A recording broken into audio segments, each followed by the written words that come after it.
Lluc, capítol 4, versets 24 al 30.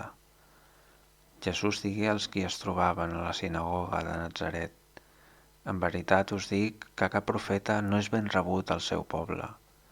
Més encara, us asseguro que en temps d'Elies, quan el cel es va tancar durant 3 anys i 6 mesos i una gran fam s'estengué per tot el país, hi havia moltes viudes a Israel, però Elies no va ser enviat a cap d'elles, sinó a una dona viuda de Sarepta de Sidó.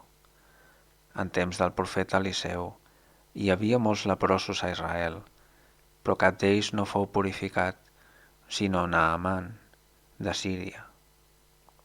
En sentir això, tots els qui eren a la sinagoga es van omplir d'indignació, es van aixecar, el van empènyer fora del poble i el dugueren fins a un espadat de la muntanya sobre la qual era edificat el poble, amb la intenció d'estimbar-lo. Però Jesús va passar entremig d'ells i se'n va anar.